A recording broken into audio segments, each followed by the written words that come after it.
Bendito eres tú, eterno Elohim, nuestro Rey del universo, por la bendición de nuestro estudio. Amén. Bien, les decía que estamos estudiando el libro de Mateo. Le viven Alfeo, un Matatiaj. Es bueno estudiarlo bajo la perspectiva hebrea, bajo esa proyección de nuestro Rabino Yeshua, nuestro Mashiach, porque así desvirtuamos totalmente todas aquellas ponencias negativas que se han dado en el judaísmo de nuestro rabino Yeshua y al mismo tiempo las enseñanzas equivocadas que vienen cabalmente de la cristiandad. Así que nosotros estamos estudiando bajo la perspectiva hebrea. Vamos a seguir estudiando entonces en este momento. Estamos estudiando el capítulo 12, nos quedamos en el verso 26 de Mateo, 12:26. Y está escrito, y si Satanás, así está escrito, ¿verdad? En hebreo, Hasatán. Y si Hasatán echa fuera a Hasatán contra sí mismo, está dividido. ¿Cómo pues va a permanecer su reino? Verso 27. Y si yo echo fuera demonios, dice nuestro Rebbe Yeshua, por Baal-Zebú, ¿por quién los echan fuera sus hijos? Por tanto, ellos serán sus jueces. Verso 28. Pero si yo por el Rúa de Hashem echo fuera demonios, ciertamente ha llegado a vosotros el reino de los cielos. Muy bien, estos pasuquín, o sea, estos versos siguen cabalmente en una narrativa que cuando nuestro Señor, nuestro Adón, nuestro Mesías, echa fuera, cura a un sordo y un mudo de un demonio, y por eso es de que ellos decían, este echa fuera demonios por Baal-Zebú. Anteriormente yo les enseñaba que Baal-Zebú era un dios pagano, que también le llamaban el Señor de las Moscas, era un príncipe demoníaco según el judaísmo, era un dios demoníaco. Y por eso decía, se echa fuera a los sherim, a los demonios por Baal-Zebú. Entonces, nuestro Rebbe Yeshua les explica y les dice, ¿verdad? Si él echara fuera los sherim, los demonios por Baal-Zebú, entonces, o por Hasatán, prácticamente se estaría dividiendo su reino y un reino dividido no permanece, o sea, no prevalece. Los fariseos entonces, atacando a nuestro Rebbe Yeshua, decían que por Baal-Zebú echaba fuera demonios, o sea, por un dios pagano, un demonio. Sin embargo, él explicaba que si se hacía así por Baal-Zebú, que él echaba fuera demonios, el reino de Hasatán no iba a prevalecer, porque su reino sería dividido y no podría sostenerse. Eso lo hemos oído, la expresión. Hay una expresión que dice, divide y vencerás. O sea que cuando un ejército lucha contra otro y logran dividir el ejército contrario, pues lógicamente se debilita y es fácil de vencerlo según estrategias que, bueno, no sé mucho de eso, pero es una idea de que un reino dividido no permanece. De hecho, por eso hay un mandamiento que es muy fuerte dentro del pueblo de Israel, dentro del judaísmo, que es el Shema. Shema Israel, Adonai Eloheinu, Adonai Echad. O sea, quiere decir, escucha Israel, Adonai nuestro Elohim, Adonai es uno. O sea, él nos insta a que el pueblo de Israel permanezcamos unidos, no divididos. Por eso cuando hay división dentro del pueblo, la persona que se divide es una persona que no prevalece, o sea, puede tener la clipanoga, o sea, quiere decir que cree estar bien, pero está mal. Bien, pero ese no es el tema.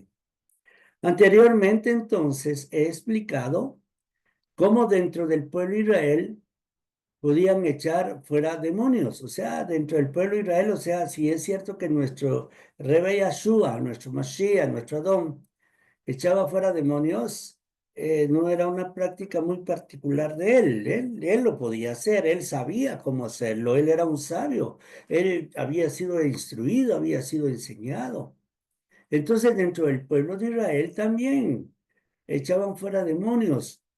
Y yo la vez pasada les mencionaba el libro de Tobías, capítulo 6 verso 8, donde ahí dan una, una técnica o una forma de cómo echar fuera de Shedim. Usted lo puede leer en el libro de Tobías 6:8. Alguien podría decir, ¿verdad? Como siempre, es que es el libro apócrifo, que es un libro escondido, que no es inspirado. Pero no me voy a hablar de eso, pero todo es inspirado. Eso yo les podría explicar. Escríbanme, háblenme, yo con mucho gusto les explico qué quiere decir con un libro inspirado y qué quiere decir con un libro no inspirado. Bien, este es entonces solo un caso de varios. En lo que habla Tobías es un caso de varios, porque en el judaísmo les enseñaba cómo echar fuera demonios también a los discípulos. ¿Sí? Nuestro Mashiach les decía, si ustedes creen que por Balcebú echó fuera demonios, o sea, si ustedes creen que por Balcebú yo echo fuera demonios, decía, les pregunto, ¿por qué, por quién o sea, por quién los echan fuera sus hijos? O sea, si yo echo fuera demonios por Balcebú y sus hijos, ¿por quién los echa fuera? Ellos serán sus jueces, o sea, ellos van a juzgar a ustedes. Pues seguramente enseñaban a sus discípulos farushim, o sea, los fariseos, la forma de echar fuera demonios. ¿Y cuál era esa forma? Era una manera de acuerdo al pueblo de Israel, a la creencia judía, a la creencia del pueblo de Israel. ¿Sí? Ahora bien, ¿por qué dice ahí sus hijos? O sea, hijos de los fariseos entonces. No, hijo se le llama a un discípulo. Digamos, un rabino que tiene sus discípulos que les enseña, prácticamente se consideran hijos, o sea, desde ese punto de vista en el judaísmo, o sea, entonces cuando se dice hijo se refiere a los discípulos, como está escrito también en el Tanaj, que habían hijos de los profetas, dice ahí, quiere decir los discípulos de los profetas. De todos los discípulos se le llaman hijos. O sea, cuando Yeshua dice, ¿y por quién echa fuera a sus hijos los demonios? O sea, sus discípulos. Según la narrativa del texto, entonces, también ellos, o sea, los discípulos de los fariseos, habían aprendido cómo echar fuera demonios. ¿Y cómo los echaban? Bueno, lógicamente, tomando como base las técnicas, las formas que habían sido enseñadas. Por ejemplo, les voy a dar un tips. Realmente en el judaísmo se utilizan las letras hebreas, se utilizan parte de los 72 nombres, se utiliza el libro de Tejilín para hacer oraciones y echar fuera los shedim, pero eso ya es un tema aparte, pues, pero le estoy dando un tip del cómo es dentro del judaísmo o dentro del pueblo de Israel echar fuera demonios. Entonces dice nuestro rabino Yeshua, si sus hijos entonces echan fuera demonios, ¿por quién lo hacen? Ellos lo van a juzgar a ustedes. Entonces, nuestro Mashiach Yeshua podía hacer todo esto porque había sido instruido desde muy jovencito, recibió clases de Torah, era una eminencia, nuestro rabino en sabiduría, tenía una capacidad muy grande, inclusive de conocer todas las sectas, todos los estudios de los diferentes sectores de pensamiento.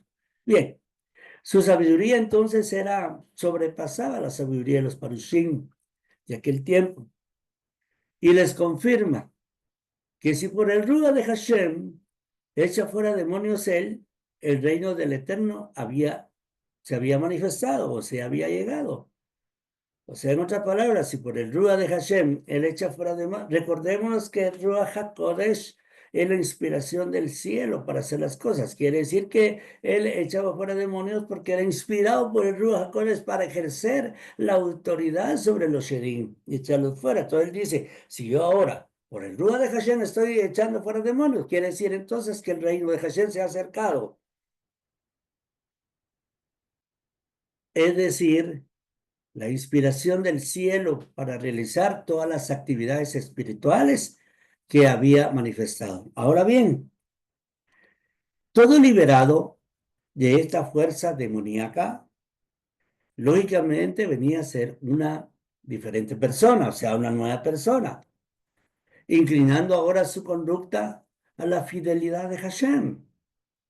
Y no solamente ahí, sino que en varias ocasiones, cuando dice que en Mashiach está nueva criatura es, quiere decir que ya dejó la idolatría, ya dejó el paganismo y ahora viene para vivir en la voluntad del Eterno, para vivir en Hashem. Sí, hay que nacer del agua y del Ruach HaKodesh, que significa que lo que hemos aprendido viene la inspiración del agua, la Torah que se asemeja, el agua que se asemeja a la Torah, etcétera, en muchas formas. Una persona entonces que es liberado de un Sherin es una persona ahora que va él a manifestar una conducta diferente de obediencia al Eterno, guardando lo de la Torah, guardando los mandamientos. Pero si una persona es liberada de un shedín para seguir en su idolatría, para seguir en su paganismo, no es liberada. Eso lo tenemos que comprender bastante bien. Para entender el concepto ahora del reino de Hasatán, porque nuestro rabino Yeshua dijo, el reino de Hasatán, ¿cómo puede estar dividido? Si yo echo por Beelzebú los shedín, o sea, los demonios, entonces, hecho fuera por Hasatán y un reino se está dividiendo, no va a prevalecer. Entonces, eso no es cierto. Pero ahora bien, ¿qué es el reino? ¿Qué significa el reino de Hasatán? Entonces, para eso debemos de comprender qué es el reino. Muchos hablan de reino y no saben ni siquiera qué es reino. Bien, es fácil de entenderlo, pero hay que tener cabalmente la proyección objetiva. Reino es donde se manifiestan autoridades, donde hay gobernantes y gobernados, donde hay un líder. Por ejemplo, aquí diríamos el gobierno de Guatemala, el reino de Guatemala. Hay un presidente, hay autoridades que ejercen esa autoridad con relación a los demás del pueblo. Un reino entonces es donde hay autoridades, donde hay gobernantes y gobernados. En el caso del reino de los cielos, aquí separemos. En el caso del reino del eterno, es el establecimiento de la semijá, es el establecimiento de la autoridad del eterno en este mundo, en este Olán, en el Olán Hasé, en este mundo. Entonces debemos de comprender que el reino del Eterno se ha acercado, quiere decir su autoridad, sus semijayas se está manifestando en este mundo. Pero ese es otro tema. Pero si mencionamos ahora el reino de Hasatán, es la autoridad que se le ha dado de parte del cielo para ejercer dominio sobre las huestes de maldad, y a eso se llama el reino, en donde Hasatán es el líder de todos. Se le ha dado la autoridad para que él dirija a sus gobernados. ¿Quiénes son sus gobernados? Todas las huestes de maldad que están cabalmente operando en este mundo. O sea, el reino de él quiere decirse el sector donde él opera, donde él transmite su semijá, o sea, su autoridad cabalmente a sus huestes. Quiero hacer un paréntesis acá. Cuando decimos Hasatán, no nos referimos realmente a una persona, a un personaje, no, sino a una fuerza adversaria, a una energía que es de maldad, espiritual de maldad, que se opone a que se haga la voluntad del Eterno. Por eso se le llama, a Hasatán se le llama el adversario. Es una fuerza espiritual negativa que opera en las personas, en varias personas opera esa fuerza espiritual negativa, llevándolas a la negación de la Torá, llevándolas a la negación de vivir en los mandamientos. Esto quiere decir que están bajo la influencia de Hasatán, pues él es el adversario, el que está en contra de que se realice la voluntad del Eterno. Además, esta energía espiritual negativa, adversaria, Se manifiesta en todos los Shedim, en todos los demonios. Se manifiesta en los súbditos de maldad, de las huestes de maldad que están bajo la autoridad de Hasatán, o sea, del adversario, de esa fuerza energética espiritual, en donde sus mayores líderes son tres. Sus mayores líderes son tres, que no voy a mencionar. Lo único que usted ya sabe, que el que está gobernando en este mundo es SM. Ya sabe usted a qué me refiero con SM. Hay otro que es E. ¿Sí? En fin, no quiero mencionar los nombres porque se los sabe, no hay que mencionarlos para no jalar la energía de estarlos invocando. Entonces, no. Pero sí ellos son los tres fuertes de que están cabalmente operando en este mundo, en otra dimensión y hasta lo más bajo. Pero ellos son los que tienen la mayor autoridad. Estos tres nombres que no voy a mencionar. Por lo tanto, Javerín y Karin, entonces nuestro rabino Yeshua, nuestro Mashiach, les está explicando a ellos que lo que ellos piensan que está echando fuera a Shedim por Baal Zebú, eso no es correcto, sino que él lo está haciendo por la inspiración de Ruach HaKodesh, con todo lo que ha aprendido, sus formas. Eso es lo precioso de nuestro rabino Yeshua, que él no decía yo, sino que él decía siempre, mi padre, Ruach HaKodesh, la Shekinah. Y eso es parte de una humildad. Saber que aunque usted sepa mucho, saber que uno siempre está aprendiendo. Ahí sí que Baruch Hashem, ¿verdad? Y como dicen los sabios, aunque uno que considere que es muy justo, siempre hay que decir que es un rasha, que es un malvado y que necesita hacer su rectificación en este lado. Shalom Alejem, Gabriel, espero haberme dado a entender. Shalom Alejem a todos, que el Eterno me los siga bendiciendo y que nos vemos el día jueves con la ayuda del Eterno, siempre estudiando los conceptos místicos de nuestra sagrada y bendita Torah el día jueves. Shalom Alejem a todos y que el Eterno los bendiga en gran manera a todos. Shalom Alejem, Gabriel, Shalom Alejem.